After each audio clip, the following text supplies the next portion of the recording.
Hello, good morning. Durga Pal ma'am की class में आप सबका स्वागत है। Friends, welcome back to Durga Pal ma'am's class. कैसे हैं आप सभी?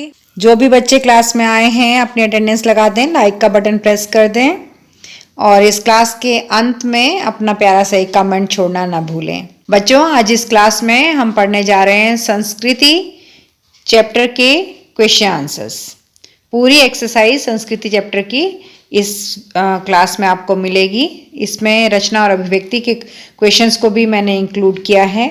ये गलतफहमी है कि रचना और अभिव्यक्ति के प्रश्न पूछे नहीं जाते हैं, बल्कि रचना अभिव्यक्ति के प्रश्नों में से भी कई बार बोर्ड एग्जाम में प्रश्न पूछे जाते हैं। इसलिए मैंने अपनी क्लास में रचना और अभिव्यक्ति को भी इंक्लूड किया है। तो आपको यहाँ सभी क्वेश्चंस के आंसर बहुत ही साधारण और आसान भाषा में मिलेंगे। साथ ही मैं उन्हें एक्सप्लेन करती जाऊंगी, जिससे आपको खुद से आंसर लिखने भी इजी हो जाएंगे। आपको रटना नहीं पड़ेगा, बल्कि आप खुद ही आंसर लिख पाएंगे। तो शुरू करते हैं।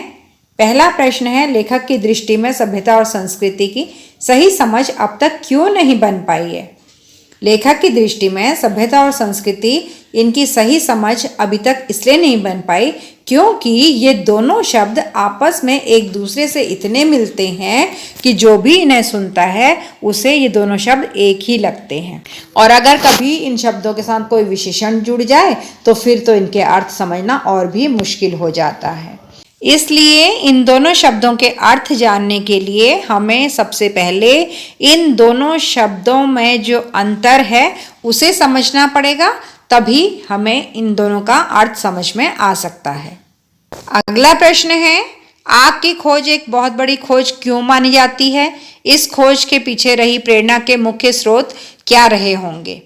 या फिर इस प्रश्न को इस तरह भी पूछा जा सकता है, संस्कृति पाठ में लेखक ने आग की खोज को मानव जीवन की शैली को परिवर्तित करने वाली और महान क्यों कहा है? आग की खोज मनुष्य की सबसे बड़ी जरूरत को पूरा करती है। इसने हमें सभ्यता की नई दिशा दी है। आज सांस्कृतिक कार्यक्रमों को शुरू करने से पहले या फिर खेल शुरू करने से पहले मशाल जलाई जाती है। आग से ही दीपक जलाए जाते हैं और आग को खोजने के पीछे जो सबसे बड़ा कारण था वह यह था कि पेट की जो आग थी उसे मिटाया जा सके।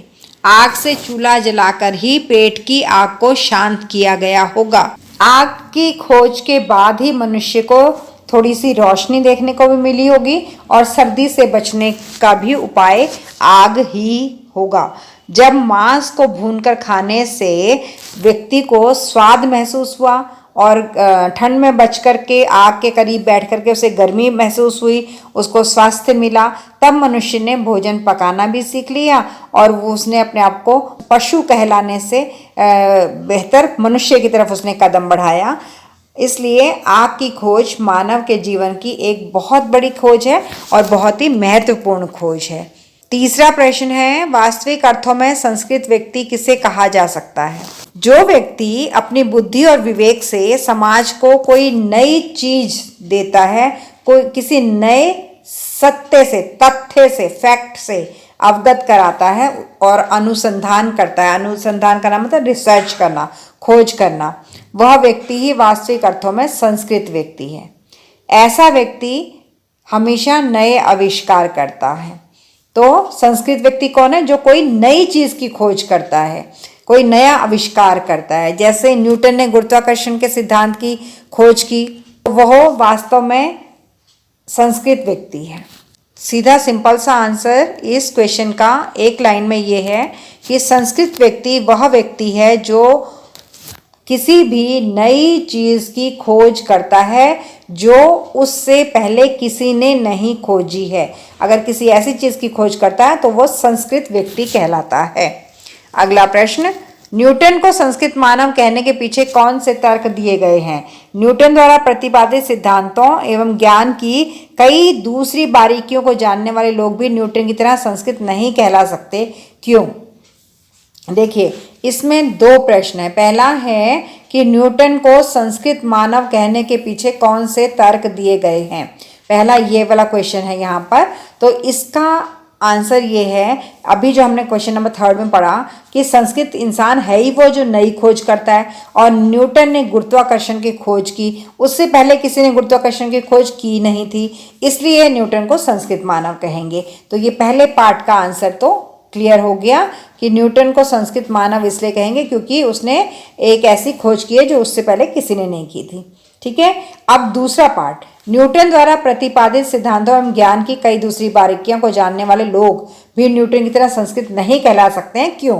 देखिए, न्यूटन ने खोज की इसलिए वो संस्कृत है, लेकिन हो सकता है कि न्यूटन के बाद और दूसरे लोगों ने उसकी खोज पर और ज़्यादा जानकारियाँ इकट्ठी कर ली हों, जितनी जानकारी उसको नहीं थी उस वक्त, उससे ज़्यादा जानकारी लोगों ने इकट्ठी की, लेकिन उसी की खोज को प्रयोग करके, उसी की खोज के ऊपर और रिसर्च करके उन्होंने और कोई नई नई चीज़ों की जानकारी ली है, क्योंकि उन लोगों ने उसकी खोज के ऊपर रिसर्च किया है, इसलिए वे संस्कृत नहीं कहला सकते, क्योंकि ऑलरेडी वो खोज तो हो चुकी थी। उस खोज का यूज़ करके लोगों ने और नई बातों की जानकारी समाज को, दुनिया को दी है, लेकिन उन्होंने यूज़ तो न्यूटन का जो रिसर्च था उसको यूज़ किया है। न्यूटन की खोज तो गुरुत्वाकर्षण थी, उस नियम को उन्होंने यूज़ कर लिया, इसलिए वो संस्कृत नहीं कहला सकते हैं। मैं यहाँ से आपके लिए उत्तर भी पढ़े देती हूँ। संस्कृत मानव वही है जो नई खोजें करता है। किसी सिद्धांत को परिमार्जित या परिष्कृत करने वाले को संस्कृत मानव नहीं कहा जा सकता।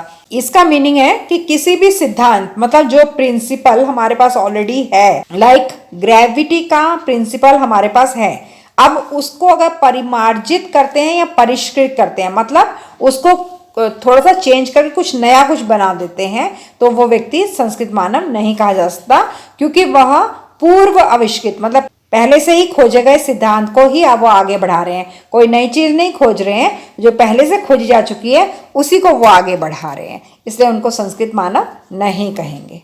न्यूटन ने गुरुत्वाकर्षण के सिद्धांत का आविष्कार किया था, जो उनसे पहले किसी ने नहीं किया था। न्यूटन के सिद्धांत की कोई कितनी भी बारीकियां क्यों न जान ले, लेकिन संस्कृत मानव कहलाने का अधिकार उस व्यक्ति को नहीं होगा जो न्यूटन के सिद्धांत को यूज करके कुछ नई बात बताता है। हाँ, न्यूटन से ज्यादा वो सभ्य हो सकता है, लेकिन संस्कृत नहीं। अगला प्रश्न है, किन महत्वपूर्ण आवश्यकताओं की पूर्ति के लिए सुई धागे का आविष्कार हुआ? देखिए बेटा, ये तो आप सब लोग जानते होंगे कि कौन सी जरूरतें हमारी रही होंगी उस जमाने में कि सुई धागे का आविष्कार किसी इंसान ने किया। कपड़े सिलकर अपने तन को ढककर खुद को सर्दी और गर्मी से बचाने के लिए सुई धागे का आविष्कार हुआ होगा। इससे पहले मनुष्य जैसे तैसे पेड़ की छाल को छिल करके उसके बड़े बड़े पत्तों को तोड़ करके अपने शरीर को ढकता था, लेकिन शरीर ढक तो गया, लेकिन सर्दी और गर्मी से शरीर का बचाव नहीं हो पाता था। इसलिए जब उसने सुई धागे की खोज कर ली तो उसके हाथ में बहुत बड़ी एक टेक्निक लग गई कि शरीर की रक्षा और शरीर को सजाना, ये दो काम वो करने लग गया, और इससे उसको संतुष्टि भी मिली, और आज इस तकनीक का प्रयोग लोग भरपूर कर रहे हैं, खूब फैशन शोज हो रहे हैं। अगला प्रश्न है, मानव संस्कृति एक अविभाज्य वस्तु है, किन्हीं दो प्रसंगों का उल्लेख कीजिए। कोई दो बातें बतानी है आपको जिससे ये सिद्ध हो जाए कि जो मानव संस्कृति है वो अविभाज्य है। अविभाज्य का मतलब जिसे तोड़ा नहीं जा सकता है। इसका उत्तर है, मानव संस्कृति एक है, लेकिन कई बार इसे धर्म के नाम पर, जाति के नाम पर, संप्रदाय के नाम पर बांटने की कोशिशें की जाती हैं। जैसे प्रधानमंत्री इंदिरा गांधी की हत्या की गई उस समय देश में दंगे भड़क गए थे, और जो भी सिख लोग मिल रहे थे, सिख धर्म के लोग, उनकी हत्या की जा रही थी या उनके विरोध में प्रदर्शन किया जा रहा था। तो इस तरह से हिंदू और सिख धर्मों के लोगों को बांटने की कोशिश की गई थी। इस तरह से एक और प्रसंग है कि गोधरा में जब हिंदू मुस्लिम दंगे हुए थे तो उस समय भी हिंदू और मुसलमान को बांटने की कोशिश की थी, लेकिन बटी नहीं है संस्कृति। अभी भी सब लोग इकट्ठे रहते हैं, एक ही समाज में रहते हैं। त्याग संस्कृति का महान गुण है, जिसे विश्व भर में हिंदू, मुस्लिम, सिख, ईसाई आदि सभी धर्मों के लोग अपनाते हैं। उदाहरण के तौर पर अगर हम ले लें तो कार्ल मार्क्स ने संसार के सभी मजदूरों को सुखी देखने के लिए अपना सारा जीवन दुख और अभावों में बिता दिया।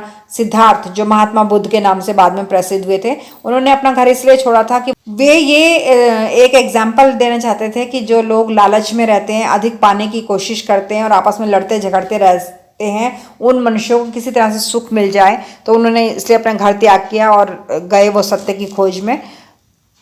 बुद्ध के अप दीपो भव, अपने दीपक तुम स्वयं बनो, इस बात पर आज सभी का अधिकार है, सब उनके बताए हुए रास्ते पर चलते हैं। रस खान ने कृष्ण का गुणगान किया, बिस्मिल्लाह खान ने बालाजी का आशीर्वाद किया। मतलब रस खान मुस्लिम धर्म के थे लेकिन उन्होंने कृष्ण भगवान की भक्ति की है। बिस्मिल्लाह खान मुस्लिम समाज के थे लेकिन उन्होंने बालाजी की भक्ति की है। इस तरह करोड़ों हिंदुओं द्वारा अजमेर शरीफ में चादर चढ़ाई जाती है। तो हमारी जो मानव संस्कृति है वो अखंड है, अविभाज्य है, तोड़ी नहीं जा सकती है। अगला प्रश्न है, आशय स्पष्ट कीजिए। ये पंक्तियां दी हुई हैं जिनका आपको अर्थ समझाना है। पंक्तियां हैं, मानव की जो योग्यता उससे आत्मविनाश के साधनों का आविष्कार कराती है, हम उसे उसकी संस्कृति कहेंगे या असंस्कृति। जो मानव की जो योग्यता, यानी कि कोई इंसान बहुत कैपेबल है, बहुत उसे अक्ल है, समझदार है, पढ़ा लिखा है, ज्ञानी है, लेकिन वो ऐसी चीज़ की खोज कर रहा है या फिर ऐसी चीज़ बना रहा है जिससे इंसान का नाश होगा, तो क्या उसे हम संस्कृति कहेंगे? क्योंकि अभी तक हमने पाठ में यही पढ़ा है कि जो भी कोई नई खोज करता है वो संस्कृत होता है और उसकी खोज को संस्कृति कहते हैं। तो अगर वो खोज ऐसी है कि जिससे हम मानव समाज को नुकसान हो सकता है, क्या तब भी हम उसे संस्कृति कहेंगे? तो इसके उत्तर में हम लिखेंगे कि मनुष्य अपनी जिस प्रतिभा के आधार पर अपने अस्तित्व के समूल नाश हेतु विनाशकारी आविष्कार करता है, यानी मनुष्य अपनी जिस भी प्रतिभा के आधार पर लोगों के विनाश के लिए किसी चीज़ का आविष्कार करता है, उससे उसका अस्तित्व भी खत्म हो ही जाएगा। हम उसे संस्कृति नहीं कहेंगे, ये तो असंस्कृति कही जाएगी जो मनुष्य के विरोध के कार्यों को संपन्न करती है। इस प्रकार संस्कृति में सिर्फ हम सकारात्मक चीज़ों को ही लेते हैं, नकारात्मक चीज़ों को हम नहीं लेते हैं। यानी कि मनुष्य ने अगर ऐसी चीज़ की खोज की है जो दूसरे मनुष्यों के नाश का कारण बनने वाली है, तो इसका मतलब तो यह है कि वो चीज़ उस मनुष्य का खुद का भी नाश ही करेगी। इसलिए हम इसे संस्कृति नहीं कहेंगे, असंस्कृति कहेंगे। अगला प्रश्न है, रचना और अभिव्यक्ति का। लेखक ने अपने दृष्टिकोण से सभ्यता और संस्कृति की एक परिभाषा दी है। करेक्ट, पाठ के अंदर हमें एक परिभाषा दी हुई है कि सभ्यता क्या है और संस्कृति क्या है। आप सभ्यता और संस्कृति के बारे में क्या सोचते हैं, आप बताइए। मेरी सोच ये कहती है कि विचार एवं चिंतन की प्रकृति की विशेषता ही संस्कृति है। मतलब मैं ये कह सकती हूँ कि किसी मनुष्य के अगर सोचने का ढंग अलग है, किसी मनुष्य के अगर विचार अलग हैं, तो उसका यही गुण उसकी संस्कृति बन जाएगा। वह सूक्ष्म गुण है, छोटा सा एक गुण है कि कोई अलग ढंग से सोचता है। हमारे मन और बुद्धि का ये गुण है जो हमारी भाषा और प्रतिक्रियाओं में व्यक्त होता है। मतलब कोई भी इंसान जब बाकी इंसानों से अलग तरीके से सोचता है तो उसकी भाषा भी अलग होती है, उसका बोलने का ढंग भी अलग होता है और उसकी प्रतिक्रिया यानी कि उसका व्यवहार भी अलग होता है। दूसरे शब्दों में संस्कार संस्कृति के मूर्त रूप हैं।